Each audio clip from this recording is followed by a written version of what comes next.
my third grader friends! This week I'm very excited for our project because it is inspired by fall in October. If you have noticed, the leaves are starting to change. It's getting a little bit colder. There's pumpkins at the grocery store now. So, one of my favorite holidays is Halloween, and I like how spooky it is. So our project this week, you can make it spooky or make it normal. We are going to practice drawing eyeballs.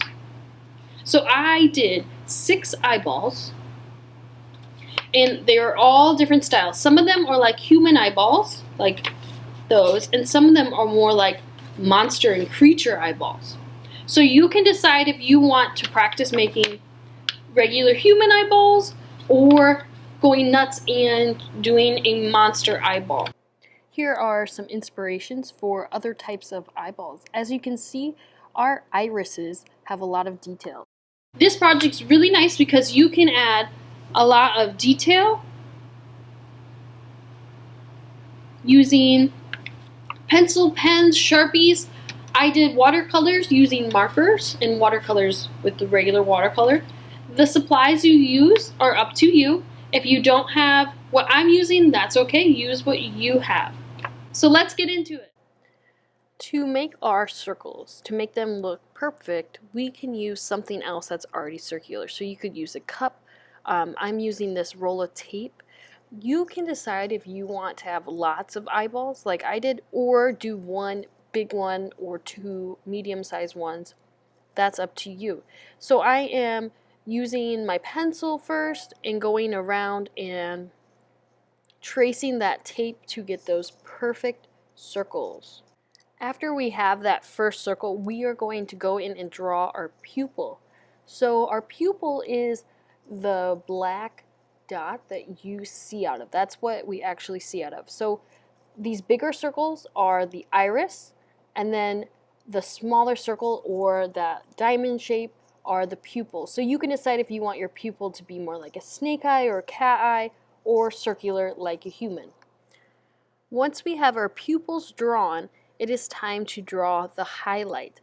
And the highlight of the eye, I think, makes it look more realistic. It gives the reflection of light bouncing off of the eye into the air. So I'm using a pencil and going inside the pupil and doing either dots or like curved lines.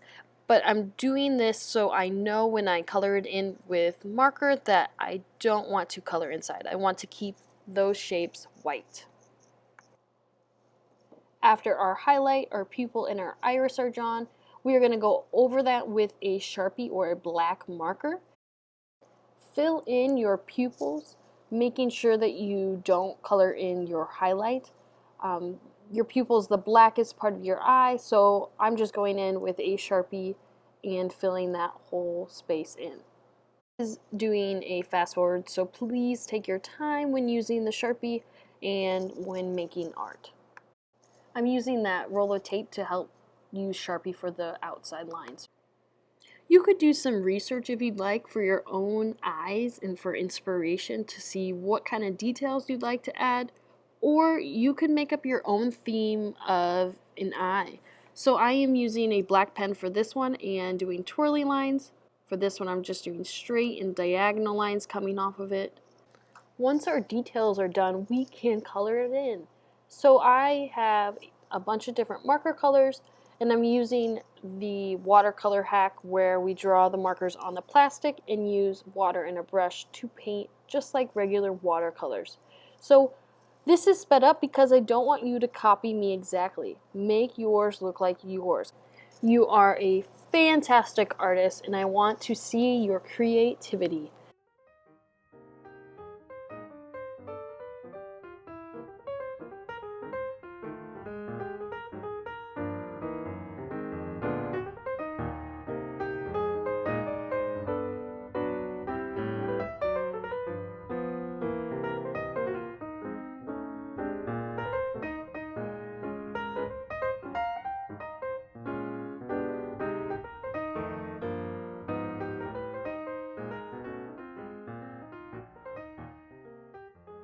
We finished our eyeballs. I bet they look fantastic. and I can't wait to see them, so post them on Google Classroom.